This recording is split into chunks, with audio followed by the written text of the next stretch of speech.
It's the oldest Yeah. pyramid. Yeah. It's a very, very elite necropolis from the fourth dynasty, which is 4,500 years ago. So if you were buried there, you had to be the creme de la creme. The pharaoh had to approve you to be buried on the richest real estate for your tomb. And there's a tomb there called the Tomb of the Two Brothers, which we'll laugh at in a minute when you find out what it really is. And you go into it today, and it clearly is two gay men who went off in eternity together.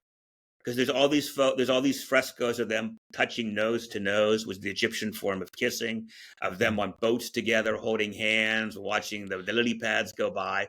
These are two lovers who not only were buried together, but they were allowed to be buried together by the pharaoh, which means that it was okay to be gay in that period. These guys were hiding anything.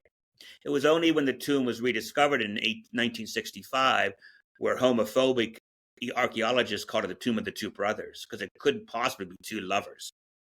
Yeah. Some guy even said they were Siamese twins, and that's why they were nose to nose. They couldn't look away from one another. It's modern day homophobia. So it also underscores the fact that in many ways times were better back then than they are now. So these two characters became they're recurring characters in my primetime book series, because they're the ones who allow Jared to tell his gay stories. You can go in the back in Pompeii, but I want you to find at least one positive gay character and talk about it. So I'm also normalizing same-sex relationship books, as well as giving you an Indiana Jones-like adventure. I really love that you are capable of like jumping from one to the other and still give it like, and being the capable of have the capacity of saying, oh, I'm writing something, but I'm doing it. Oh shit! Take the step backwards to say, oh, it's too documentary, and being yourself who are telling yourself like, no, I don't want this to be a documentary. I want to be a fiction, and you actually say it. No, actually, I assume like being a documentary filmmaker for so many years has marked you in a lot of ways, and inside of the documentary, you cannot give that much of room to imagination and creativity outside of what it should be real, no? Like maybe taking a step backwards before the novels again, I wanted to ask you what is the day life of a producer or a documentary filmmaker of doing documentaries for National Geographic, for Discovery, for you work for BBC, you work for a lot of the big networks. What is the day life? Because everyone sees the result of it, but nobody sees the work behind camera, no? I mean, there's a lot of behind the scenes, and of course, funny. I'm doing lectures. I just did a cruise lecture where one of the was called "Confessions of a TV Producer," and all I did was tell 10 stories about behind the scenes of what you don't see on camera, and people loved it because they're always curious about how you patch it together. And it's not easy. Some are smooth, some are difficult. I've gotten dysentery in 3 countries. I've been chased by a bear. I was arrested in Spain by the Guardia Civil. None of that shit makes it on camera. That's the stuff behind the scenes. So lots of stuff I can kind of bring into my book.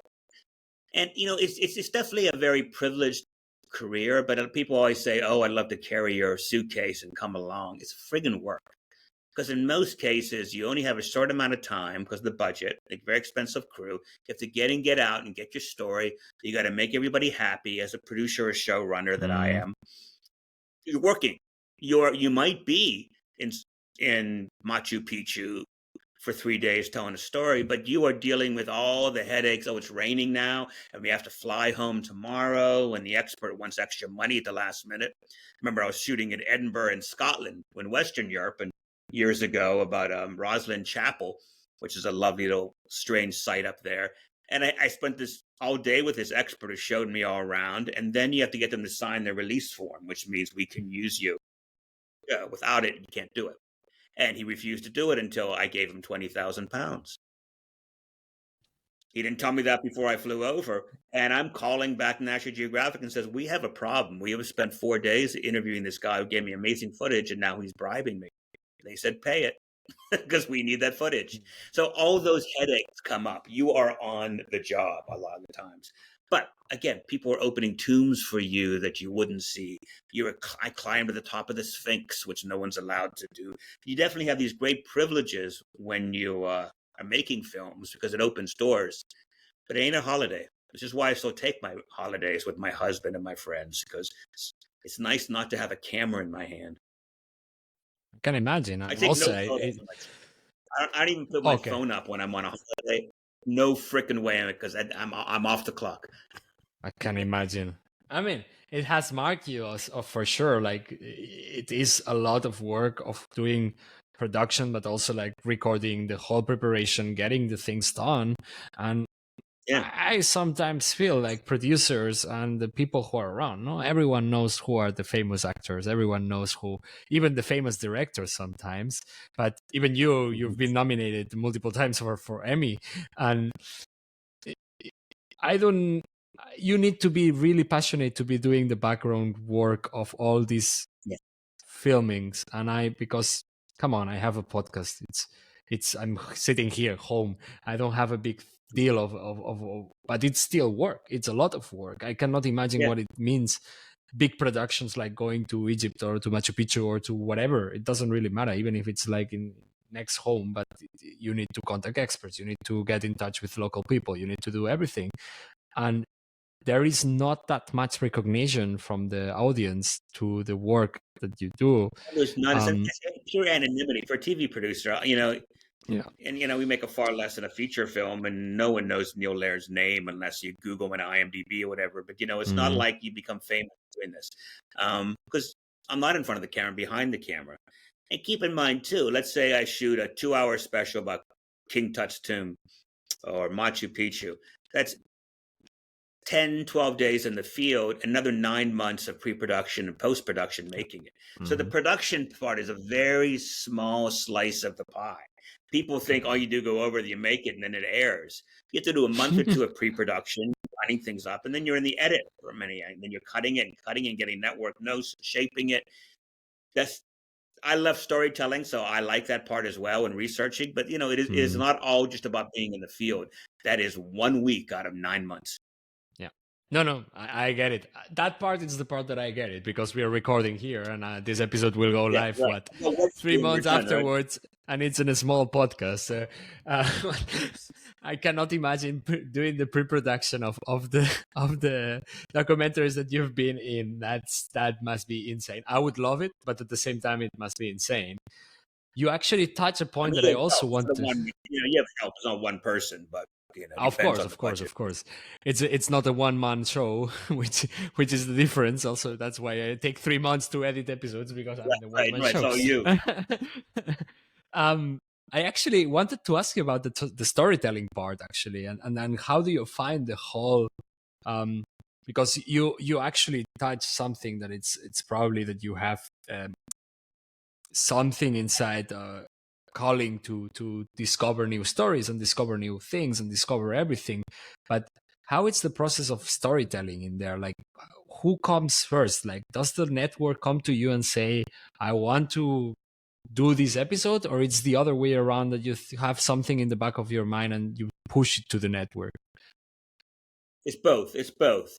I mean, a lot of production companies, because given the networks in most cases don't make the shows, they buy them, and the Mm, buyer and the seller is okay. the one who Yeah. make them. And I've worked on both sides of it. I'm back in production now, so I just got a phone call just before you talking about pitching a project about the Nabateans in Saudi Arabia, with a Saudi Arabia Hmm. producer. So we're trying to shape that idea that then I will take it to the networks on their behalf because I know the people there. And then sometimes they say yes. Usually they say no. And then in the additional times, and now with the network side, we say, well, we know we need a show. Some rates really well. Civil War is rating really well. Let's go a Civil War show. And we develop the idea internally, and then we go to the production companies we think would do a nice job. They have a relationship Hmm. with. So it happens both ways. But usually it comes from outside because the networks rely on the production houses to come up with the ideas and the exclusivity and all that stuff. If you came to me and says, I can get you in the Parthenon because I know all these Greek people that are working up there and I have an exclusive, then I'd take your meeting. So a lot of it's Mm. about what you have to offer the network that allows you to be the one that we would choose to make that film, because you get pitched all the time. There's no story that's new. There's no Yes. story I haven't pitched that I haven't heard 100 times. But it's a question of, well, you have this actor, or you have this Mm. exclusivity, or you're going to open this tomb, or whatever it is. That what gets you in the door. And that takes time. That's that pre-production. Yeah, makes sense. Also, getting everything ready to be the best beat in the basket. No, let's say like this. Exactly. How much of this world is context? Because it's everyone has a camera nowadays, no? So everyone can start their own productions and everything, but not everyone has the right context to get, as you said, inside of the partner, for example, no? Exactly. You need the relationships, and you know how to tell stories too. If you liked this short video out of the full episode, you can find the link to it around here and in the description below. Of course, if you are also interested in checking out other episodes, please subscribe and like.